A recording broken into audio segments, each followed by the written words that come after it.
with the liquid. We switch funds, 12 and 6 feet. Alright, motherfuckers, this is Master Marks, and I'm coming back with another motherfucking goddamn live video. And today's video is simply titled, Austin Theory is best for business. He's best for fucking business. And y'all already know. All my AEW pack smokers already fucking know. This is the Raw's wrestling channel on YouTube.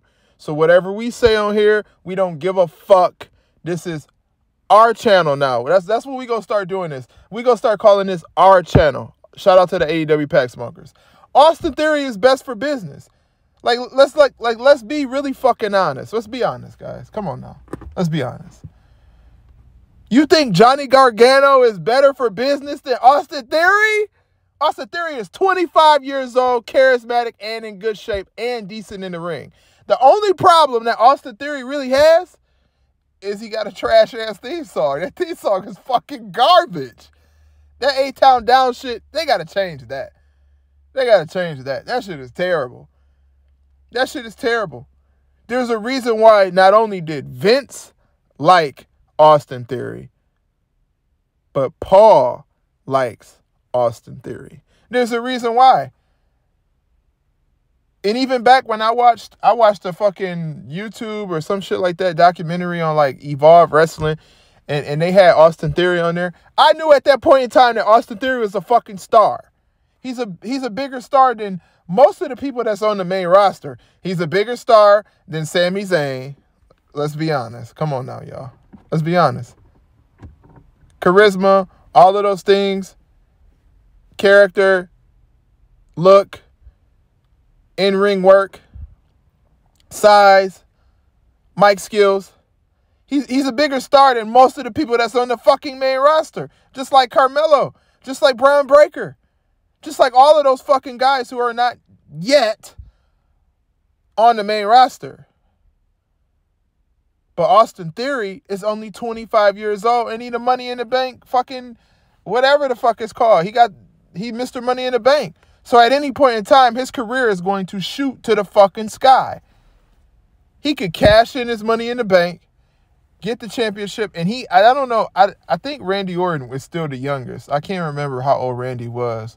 I don't think he was 26. I think he was... I don't know. Y'all in the comment section, remind me how old Randy Orton was when he fucking, when he won the world championship. But he's young as hell, dude. And Austin Theory has so much time in the fucking business to create a lot of success. He could be a fucking movie star. The dude is charismatic as fuck. He's on the level of where people look at individuals like John Cena at. There's no difference. There's no difference.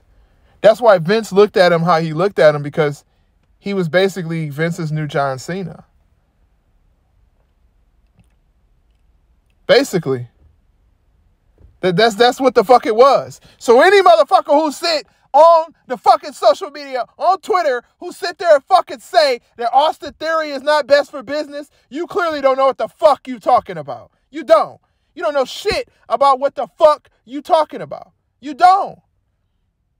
The dude is young as hell. And even if he wasn't ready yet, they still have time to make sure he is ready to be on the level of a fucking star. To be fucking elite. Fuck AEW, by the way. I said elite, so I always have to say it. Fuck AEW. But anyways, he's on the pathway to becoming a fucking star. A star.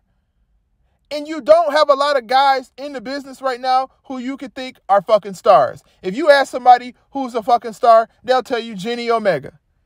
Jenny Omega is not a star. He's a pervert. He's a fucking perv. Anybody walking around playing with a sex doll, wrestling kids in the ring, that shit tricky as hell. I don't agree with that shit. Hell no. You fucking playing with a sex doll in a wrestling ring in front of little kids? You wrestling little kids? You're not a fucking star. You're a jobber. He's a jobber. Jenny Omega is a jobber. Matter of fact, I'll tell you right now, Jenny Omega can't lace Austin Theory's boots, and Jenny Omega has done way more than Austin Theory has done, but at least Austin Theory has fucking charisma, which is what makes you fucking successful in the wrestling business. I keep telling dumbass AEW neckbeards what it takes to be a successful star in wrestling. How do you get like The Rock? There's a word that is called charisma. And if you don't got no fucking charisma and you can't talk and you can just get in the ring and do stupid tope suicitos or whatever the fuck that shit is, you're not going to become successful. You think Ric Flair is Ric Flair because he can wrestle? No! Ric Flair can't even fucking wrestle good. Ric Flair's not a technical wrestler. Ric Flair doesn't have the greatest in-ring work, but guess what he got? Charisma. You think Stone Cold was a great wrestler in the ring? No, he's not technical. Stone Cold probably got 15 good fucking moves, but guess what Stone Cold has? Let's take a guess. Fucking charisma. Charisma. Charisma. That is what it takes to be a star. And Austin Theory just fucking got it. Some guys, when they come into business, they just fucking have it. Now, this is one thing I want y'all to understand. This is the reason why Roman as a babyface didn't work out, but Roman as a heel works out.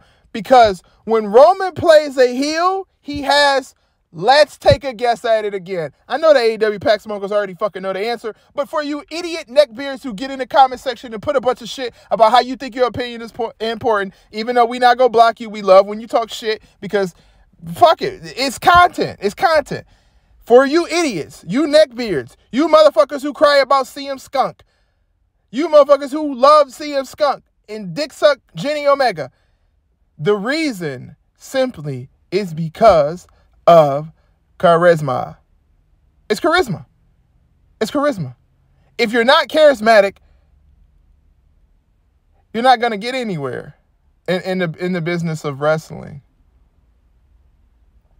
When Roman Reigns went heel, he showed charisma. He showed that he was charismatic. He was able to put his character to a different level. When he became the tribal chief, he had a character. A character. He wasn't just some dude walking around with a fucking bulletproof vest on like he was 50 Cent. He had a character. He is now the tribal chief. That is a character. And when you have a character, to make your character look better, guess what you have to have? Charisma. And Austin Theory has it. He naturally has charisma. He probably, I don't know, I don't think he could play a good babyface. I'm not sure about him playing a babyface. We'll see down the line how that works out. I'm not 100% sure about that. Shout out to the AEW Pack Smokers. Shout out to the motherfucking Master Marks Militia. You already know how the fuck we coming. But I don't know how he's going to do as a babyface. But I'll tell you right now, as a fucking heel, he's charismatic as fuck. And he's young. And he's in good shape. And he can work in the ring decent enough. The only thing they got to change is that motherfucking theme song. That theme song is terrible. That shit is terrible. A-Town Down? What the fuck is that? What is that? What is that? What is he, Usher? What is he, Little John? What is he trying to find some fucking love in the tub, love in the club? What the fuck? That shit ain't cutting it. Change that theme song, Paul. That shit is trash. That's just trash, Joe. It's trash. So, at the end of the day, when people sit around and they talk shit about Austin Theory and the popularity that Austin Theory may get in the future of wrestling, and they talk about how, oh, well, Ciampa deserves it. Johnny Gargano deserves it. These fucking jobbers don't deserve shit. They deserve to be tag team wrestlers. Put Johnny Gargano and fucking Tommaso Ciampa together in a tag team and make them do tag team type shit. Didn't nobody want to see, let's be really honest here. In the Ruthless Aggression era, when Brian Kendrick and Paul London were wrestling, right? Did anybody want to see Paul London or Brian Kendrick as singles wrestlers? Anybody? Because I'll be, like, it's cool. You could do a 450 splash. You could do a Hurricanrana. You could do a stupid steepo, whatever the fuck that shit is called. But let's be honest. Did anybody really want to fucking see Paul London or fucking Brian Kendrick as singles wrestlers. No, because some guys should not be singles wrestlers. FTR, if they were singles wrestlers, they wouldn't have a fucking job. And I know I'm getting off topic. I'm talking about singles wrestlers, whatever. But like, let's bring this all together here. The reason why I'm saying that is because y'all, not the AEW pack smokers, but you neckbeards sit on Twitter and social media and YouTube and talk about how all these guys deserve all these opportunities and they don't have charisma by themselves. At least when you in the tag team and you bring it together, at least y'all have joint charisma. So your non-charisma having ass and his non-charisma having ass can join together and y'all can push shit out and become stars, a star tag team. There's nothing wrong with being a star tag team. Nothing. There is nothing wrong with being a star tag team. Not a fucking thing. Because at least you go down in history in the wrestling business of doing fucking something. And not being like... Let me think. Not being like... What is his name? Eddie... Fuck. What is his name? Goddamn. Fuck. Oh, Eddie Kingston, his fucking fat spaghetti eating ass. Not being like Eddie Kingston and not having shit. Going down the history of wrestling and not doing a motherfucking thing. You can sit at your house and doing motherfucking nothing. You can sit at your house and watch Euphoria and eat motherfucking turkey sausages all day like I sometimes fucking be doing. You can do that. I'm not a wrestler. But if I was a wrestler and I knew I didn't have fucking charisma, I'm going to be like, well, shit, let me go find me a tag team partner so we could create something, have some kind of legacy. Because if you doing wrestling and you have no legacy just to what? Do a arm bar, you're wasting your fucking time. At the end of the day, like I was saying, Austin Theory is best for business. And this is a new series with Masked Up Marks. So y'all better be looking forward to that shit, the best for business portion of Masked Up Marks. That shit is on the way. There are more videos coming on the way. There's merch coming on the way. We almost had 500 subs. Shout out to the AEW Pack Smokers and shout out to the Masked Up Marks militia. At the end of the day, like I said, Austin Theory is best for business. If you don't agree with it, that's your personal opinion. I really don't give a fuck. Make sure y'all leave a comment. Make sure you leave a like, subscribe. Tell us if you hate us. Tell us if you love us. Fuck AEW. Fuck Tony Khan. I said it a million times. I don't give a fuck about AEW. Austin Theory is best for business. I'm out this bitch.